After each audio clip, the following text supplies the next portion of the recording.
डाइहाट्सू का क्लेम है कि ये गाड़ी आपको 1 लीटर में 30 किलोमीटर से लेकर 35 किलोमीटर तक की फ्यूल एवरेज देने की सलाहियत रखती है। अब इस क्लेम में कितने हद तक सच्चाई है ये आप लोग मुझे बताएं। अगर आप में से कोई भी डाइहाट्सू मीरा यूज़ कर रहा है 2020 का मॉडल, तो कमेंट सेक्शन में मुझे बताइए कि आपकी मीरा आप लोगों को क्या फ्यूल एवरेज देती है। और आज की इस वीडियो में हम इसी गाड़ी को देखेंगे। ये है 2020 मॉडल डाइहाट्सू मीरा, जो कि 2024 की बिल्कुल फ्रेश इंपोर्ट है। तो अगर आप एक डाइहाट्सू मीरा ख़रीदने के बारे में सोच रहे हैं तो इस वीडियो को पूरा देखिएगा, क्योंकि आज की वीडियो में जो गाड़ी मैं आपको दिखाने लगा हूँ ये ना सिर्फ बहुत अच्छी हालत के अंदर है, बल्कि ये 4.5 ग्रेड की गाड़ी है।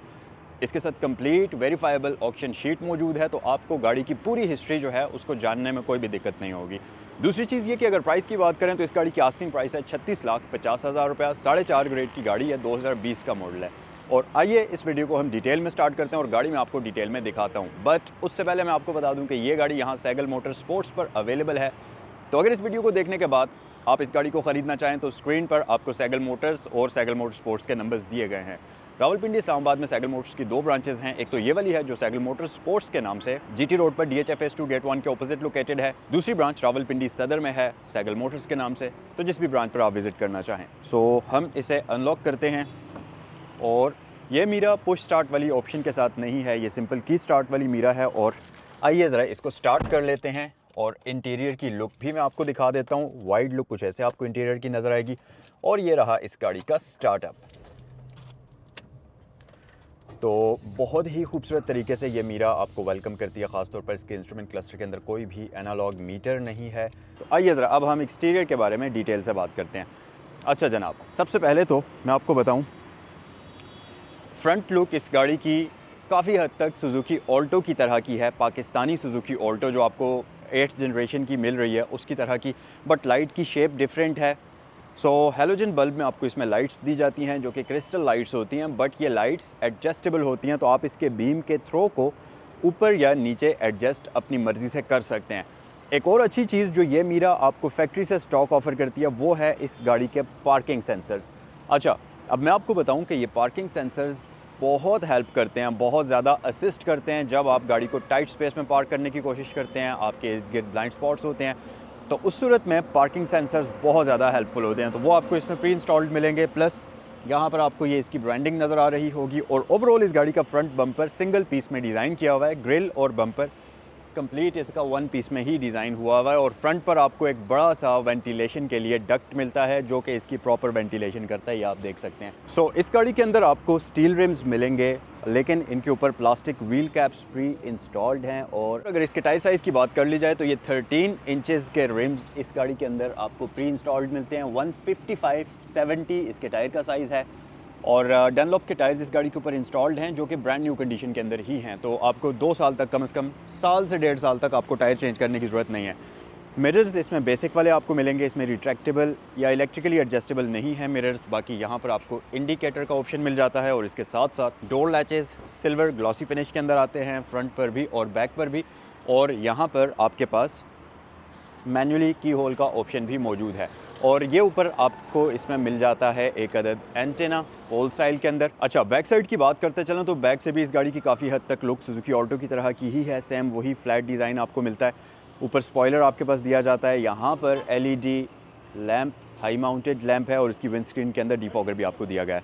उसके अलावा ES की ब्रांडिंग है। अच्छा, जैपनीज़ गाड़ियों में एक चीज़ जो आप नोटिस करेंगे वो मस्ट होती है और वो होता है इलेक्ट्रिकल मिरर्स, साइड मिरर्स और बैक पर वाइपर। लेकिन इस गाड़ी में अनफॉर्चुनेटली ये दोनों चीज़ें आपको नहीं मिलेंगी, क्योंकि जापान के अंदर हर कस्टमर अपनी मर्ज़ी की गाड़ी को कस्टमाइज़ तरीके से बनवाता है। तो इस गाड़ी में भी शायद जिस कस्टमर की ये गाड़ी होगी उन्होंने ये 2 चीज़ें स्किप करवा दी होंगी। सो यहाँ पर आपके पास डाइहाट्सू की ब्रांडिंग है। और अगर मैं इसका बूट ओपन करता हूँ तो इसमें इलेक्ट्रोमैग्नेटिक बूट ओपनर आपको मिलता है। पाकिस्तानी ऑल्टो में ये फ़ीचर आपको नहीं मिलता। और इसके ये सीट्स जो हैं, जो बेंच है इसका, ये भी फोल्डेबल है, तो इसको आप इस तरीके से फोल्ड भी कर सकते हैं बूट स्पेस को बढ़ाने के लिए। और जब ये फोल्ड होता है तो आपके पास एक फ्लैट बेंच बन जाता है। बहरहाल अगर इसको हम ऊपर उठाएं तो नीचे आपके पास ये टायर रिप्लेसमेंट की किट आ जाती है, जिसको आप यूज़ करते हुए इजीली इसके टायर को चेंज करेंगे। और इसके साथ साथ इसे हम क्लोज़ कर देते हैं। अच्छा, ना सिर्फ फ्रंट साइड पर बल्कि ये गाड़ी आपको बैक साइड पर भी पार्किंग सेंसर्स ऑफर करती है जो कि यहाँ पर मौजूद हैं। रियर लाइट्स की अगर बात करें तो ये काइंड ऑफ वर्टिकल शेप के अंदर डिज़ाइन हुई हुई हैं। पार्किंग लाइट्स एलईडीज़ के अंदर आती हैं और ब्रेक लाइट्स भी एलईडीज़ के अंदर होती हैं, प्लस टर्न इंडिकेटर और रिवर्स लैंप आपको मिलते हैं हैलोजन बल्ब के अंदर। और लाइट्स के ऊपर अगर अटेंशन टू डिटेल देखें तो ये जो लाइट की फिटिंग है ये कार्बन फाइबर वाली लुक के अंदर डिज़ाइन हुई हुई है, जो कि काफ़ी ऊपर तक आ जाती है, इसके स्पॉयलर को टच करती है और यहाँ से यहाँ तक आती है और ये काफ़ी खूबसूरत लगती है देखने में। इंटीरियर की अगर बात करते चलें तो ये गाड़ी आपको तमाम विंडोज़ इलेक्ट्रिक ऑफ़र करती है, ड्राइवर विंडो ऑटो ऑप्शन के साथ है, यानी कि सिंगल टैप ऑप्शन के साथ। और अगर हम गाड़ी के अंदर आ जाएं तो यहाँ पर आपको तमाम जापानीज़ गाड़ियों वाले फ़ीचर मिलते हैं जो कि top of the line variant के अंदर होते हैं, सिवाय पुश स्टार्ट के। पार्किंग सेंसर्स आप यहाँ से ऑन या ऑफ़ कर सकते हैं। नीचे एंटी कोलिजन सिस्टम है, ऑटो हाई बीम असिस्ट भी आपको इसमें मिलता है। हालांकि नॉर्मली इस तरह की गाड़ियों के अंदर जस्ट आपको ये वाला फ़ीचर मिलता है हेडलैम्प्स की एडजस्टमेंट का, लेकिन इसमें ऑटो हाई बीम असिस्ट का भी फ़ीचर आपको दिया गया है। उसके अलावा इको आइडल भी ये गाड़ी आपको ऑफ़र करती है, यानी कि चलते हुए अगर आप गाड़ी को पार्क करेंगे, जैसे ही ब्रेक प्रेस करेंगे गाड़ी रुक जाएगी ट्रैफिक सिग्नल वगैरह पर, तो इसके इंजन ऑटोमेटिकली ऑफ हो जाएगा। तो ये सारी चीज़ें यहाँ पर आपको मिलती हैं। उसके अलावा ये गाड़ी का डैशबोर्ड बिल्कुल सिंपल सा है। यहाँ पर इंटरटेनमेंट सिस्टम स्क्रीन वाला तो नहीं है, बट सिंपल आपको ऑडियो सिस्टम दिया जाता है, जिसके अंदर आपके पास कुछ ऑप्शंस हैं। यहाँ से आप इसके अंदर डीवीडी इंसर्ट कर सकते हैं, आप इसमें रेडियो वगैरह एफएम वगैरह और ऑक्स वगैरह की ऑप्शन मौजूद है, एएम की ऑप्शन मौजूद है, ट्यूनर ट्रैक ये सब, और वॉल्यूम के बटन्स यहाँ पर हैं। सो ये सारी चीज़ें ऑक्सिलरी पोर्ट यहाँ पर इंसर्ट करेंगे आप। और इसके साथ साथ नीचे अगर आप आएंगे तो आपके पास एक बड़ा स्टोरेज कंपार्टमेंट है, इसके बिल्कुल साथ हैज़र्ड लाइट स्विच आ जाता है। सबसे मेन चीज़ है ये गाड़ी आती है ऑटोमेटिक सीवीटी ट्रांसमिशन के साथ, जो कि बड़ी ही कंफर्टेबल है, जिसकी ड्राइविंग और ये एक बेहतर किस्म की फ्यूल एवरेज भी आपको प्रोवाइड करती है। सो आपके पास यहाँ पर park, reverse, neutral, drive, S और बी का ऑप्शन आ जाता है। इसे हम वापस पार्क पर शिफ्ट करते हैं। एसी के कंट्रोल्स बिल्कुल मैनुअल वाले हैं। नीचे आपके पास ये एयर का फ्लो एडजस्ट करने के लिए बटन है और एसी यहाँ से ऑन ऑफ करेंगे और ये इसका डीफॉगर है। उसके अलावा अगर नीचे आ जाएंगे तो आपको ये ऑफ़र करती है 12 वोल्ट का पावर आउटलेट, और यहाँ नीचे एक स्टोरेज कंपार्टमेंट आपको इस गाड़ी के अंदर मिल जाता है। हैंड ब्रेक आपको सिंपल मैनुअल वाली इस गाड़ी के अंदर मिलती है। अच्छा गाइस, इसके साथ साथ जो चीज़ इस गाड़ी के अंदर मुझे सबसे ज़्यादा पसंद आई है वो है इस गाड़ी की सीट्स। बहुत कंफर्टेबल किस्म की सीट्स हैं, आप सुपर इजी होकर इस गाड़ी की सीट्स पर बैठ सकते हैं और लंबे सफ़र में भी ये सीट्स आपको तंग नहीं करेंगी, इस तरीके से इनको डिज़ाइन किया हुआ है।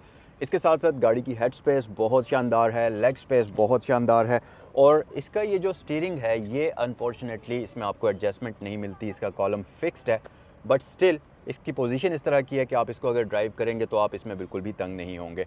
और माइलेज की अगर बात करें तो ये गाड़ी 45,834 किलोमीटर्स ड्रिवन है, रफली आप इसको 46,000 ही समझ सकते हैं। सो आइए जी बैक साइड पर आते हैं और रियर साइड पर मैं आपको इसकी लेग स्पेस भी दिखा देता हूँ और इसके साथ साथ आपको इसकी हेड स्पेस भी दिखा देते हैं। सो सबसे पहले तो ये आप देख सकते हैं हेड स्पेस ठीक है। ये इसकी ड्राइवर सीट मैंने फुल एक्सट्रीम पीछे की हुई है, उसके बावजूद आप आराम से नीज़ को मूव कर सकते हैं। दरमियान में एक हम्प है तो 2 बंदे बैक साइड पर कंफर्टेबल होकर बैठेंगे, बट स्टिल अगर 3 बंदे भी बैठते हैं तो फ्लैट बेंच होने की वजह से रिलैक्स होकर आप बैठ सकते हैं।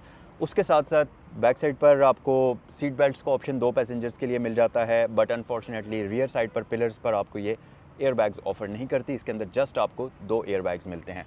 सो गाइस, ये था कंप्लीट इंटीरियर। आइए ज़रा इंजन बे पर नज़र डालते हैं इस गाड़ी के। ये है इस गाड़ी का 660 सीसी का नॉन टर्बोचार्ज्ड इंजन। अब इसमें जापानीज़ गाड़ियों में जो टर्बोचार्ज्ड इंजन होते हैं वो थोड़े से रिलायबल नहीं समझे जाते, बट जो नॉन टर्बोचार्ज्ड होते हैं नेचुरली एस्पिरेटेड वो सुपर रिलायबल किस्म के इंजन होते हैं, जैसा कि ये आपके सामने इस वक्त मौजूद है। और इस गाड़ी के अंदर ये आपके सामने ABS यूनिट भी इंस्टॉल्ड है, तो ABS वगैरह की सर्विसेज भी ये आपको ऑफ़र करेगी। इसके साथ साथ सारी चीज़ों का निचोड़ जो है वो है इस गाड़ी की फ्यूल एवरेज। तो ये गाड़ी आपको आराम सुकून से 28 किलोमीटर से लेकर 35 किलोमीटर तक की फ्यूल एवरेज देने की सलाहियत रखती है। तो ये था आज का रिव्यू डाइहात्सू मीरा 2020 मॉडल का। कमेंट सेक्शन में बताइए कि ये गाड़ी आपको कैसी लगी, और अगर इसको ख़रीदना चाहें तो स्क्रीन पर दिए गए नंबर्स पर कॉल कर सकते हैं, जो कि हैं सैगल मोटर्स और सैगल मोटर्स स्पोर्ट्स के। आप लोगों से नेक्स्ट वीडियो में मिलते हैं। अस्सलाम वालेकुम।